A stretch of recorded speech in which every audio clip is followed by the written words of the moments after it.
social connections while I was incarcerated. And it's hard to believe that you can actually have a life while you're inside. But once again, I refuse to leave that place the same way that I came in. And so some of my social connections were, we had a Native American women's club while we were there, and it was pretty much inactive when I got there. However, after the first few months, I was able to bring in a sweat that came in and met with us once a month. I was also a part of the Christian Women's Association, and I continuously stayed involved with that as well. And I also was able to form an inmate council, and I met with the warden and deputy warden once a month.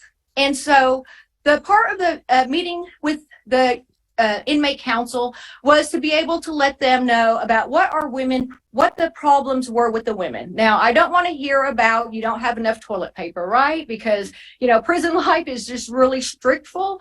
I want to know what kind of classes you want to take. I want to know what kind of barriers we need to break. What do you need? And so I was able to form that. I'm not sure if they're still active today. However, I didn't know at that time that the Creator was preparing me for something greater than myself. Some of my outside supports were Kairos, who came in annually, and they provided a week-long training to all of the women. I stayed a part of that. I also did a mentoring program called the Mentor Program. It was gifts, given incarcerated females trust and support. And those relationships that I built way back then, I still have today. And another outside support, if anybody here or that's on Zoom has a tribal reintegration program, help your people.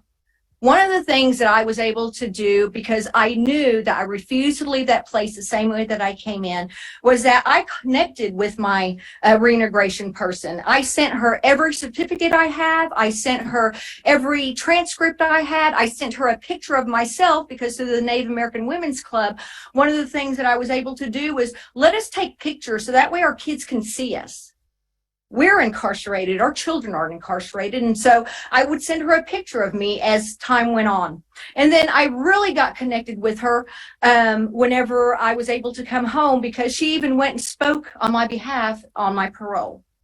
So some of the education that I received while incarcerated, I went to school at the Oklahoma, or I didn't go. They had colleges that actually came into the facility, whether it was via Zoom, and we also had a few that actually came in and taught in person.